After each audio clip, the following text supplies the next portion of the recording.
അസ്സാം വലൈക്കും. നമസ്കാരമുണ്ട്. ഞാൻ നാസർമോനുമാണ്. ഞാനിന്ന് വയനാട്ടിലുള്ള ഇന്നലെ വന്നതാണ്. വല്ലാത്തൊരു സങ്കടങ്ങൾ മാത്രമേ ഇവിടെ കാണാനുള്ളൂ. വല്ലാത്തൊരവസ്ഥ.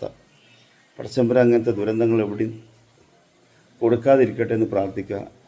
കാരണം ഒരുപാട് ആളുകൾ നമ്മോട് വിട പറഞ്ഞു. ഒരുപാട് ആളുകൾ ഹോസ്പിറ്റലിലാണ്. അവരൊക്കെ പോയി സന്ദർശിച്ച് വിശേഷങ്ങൾ ചോദിച്ചറിയുമ്പോൾ എൻ്റെ കൂടെ കുട്ടികളെവിടെ, ഭർത്താവ് എവിടെ, ഉപ്പ എവിടെ, അങ്ങനെ ഓരോ സങ്കടകരമായ ചോദ്യങ്ങൾക്ക് മറുപടി നമുക്ക് പറയാൻ കഴിയാത്തൊരവസ്ഥ. ഇനി നമുക്ക് ചെയ്യാൻ കഴിയുന്നത് അവരെ വീടും സ്ഥലവും എല്ലാം പോയി അവർക്കൊരു തണലൊരുക്കി കൊടുക്കുക എന്നുള്ളത്.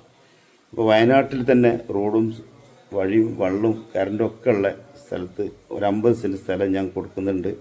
അതേമാതിരി എൻ്റെ ഏട്ടൻ്റെ മോൻ്റെ കല്യാണം ഓഗസ്റ്റ് 14-ാം തീയതി തീരുമാനിച്ചതായിരുന്നു.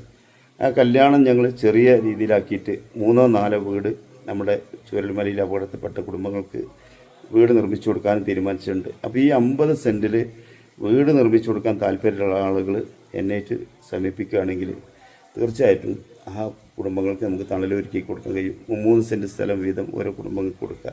അതേമാതിരി വയനാട്ടിൽ സ്ഥലം കൊടുക്കാൻ താല്പര്യമുള്ളവരുടെ അറിയിക്കുക. വീട് നിർമ്മാണമായിട്ട് നമുക്കൊരുപാട് നല്ല മനുഷ്യസ്നേഹമുണ്ട്. അവരെല്ലാവരും ചേർത്ത് പിടിച്ചുകൊണ്ട് ചൂരൽമലയിൽ അപകടത്തിൽപ്പെട്ട കുടുംബങ്ങൾക്ക് വീട് എന്ന സ്വപ്നം തണലൊരുക്കി കൊടുക്കണം. നമുക്ക് ഇനി നമ്മളെ കൊണ്ട് ചെയ്യാൻ കഴിയുന്ന അവർക്ക് ജീവിച്ചിരിക്കുന്നവർക്ക് ഒരു അന്തിയുറങ്ങാനെങ്കിലുള്ള ഒരു വഴി നമ്മൾ ഒരുക്കി കൊടുക്കണമെന്ന് അപേക്ഷിക്കുകയാണ്. കാരണം നാളെ നമ്മളെ സ്ഥിതി എന്താണെന്ന് പടച്ചമ്പുരാനേ അറിയുള്ളൂ. നമ്മളൊക്കെ തിരിച്ചു പോകുന്ന ആളുകളാണ്. നമ്മളൊക്കെ എത്ര സമ്പാദിച്ച് എത്ര കോടികൾ നമ്മളെ കയ്യിലുണ്ടെങ്കിലും അതൊന്നും നമ്മളെ അവകാശമായിട്ട് ഒരിക്കലും ഉണ്ടാവില്ല. കാരണം എപ്പോഴാണ് ഏത് സെക്കൻഡിലാണ് നമ്മളെ മരണം വരിക എന്നറിയില്ല. അതോടെ അതിൻ്റെയൊക്കെ അവകാശം അവിടെ അവസാനിക്കും. അപ്പോൾ നമ്മുടെ കൂടപ്പിറപ്പുകൾ എല്ലാ വഴിമുട്ടി ദുരിതം അനുഭവിക്കുമ്പോൾ അവർക്ക് തണലൊരുക്കി കൊടുക്കാൻ നമ്മൾ പടച്ചമ്പുരാൻ നമ്മളെ കയ്യിൽ തന്ന സമ്പാദ്യം ഉപയോഗിച്ചാൽ അത് നാളെ പരലോകത്തേക്ക് നമുക്ക് സമ്പത്തായിട്ട് കിട്ടും. ഇവിടുന്നും അതിൻ്റെ സന്തോഷവും സുഖവും എല്ലാം നമുക്ക് ആസ്വദിക്കാൻ കഴിയും. അതുകൊണ്ട് ഇൻഷാ അല്ലാഹ് ഈ നമ്പറിൽ ബന്ധപ്പെടുക.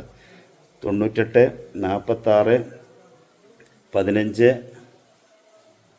624 അല്ലെങ്കിൽ 90 48 256 286 ഈ നമ്പറിലും ബന്ധപ്പെട്ടാൽ കേസി കുഞ്ഞുട്ടിക്ക ബന്ധപ്പെട്ടാൽ നമുക്ക് ഒരുമിച്ച് കൂടി ഈ പുണ്യപ്രവർത്തികളിൽ അതെങ്കിലും തണലൊരുക്കി കൊടുക്കാൻ നമുക്ക് കഴിയട്ടെ എന്ന് പ്രാർത്ഥിക്കുകയാണ്. സ്നേഹത്തോടെ നാസർ മോൻ.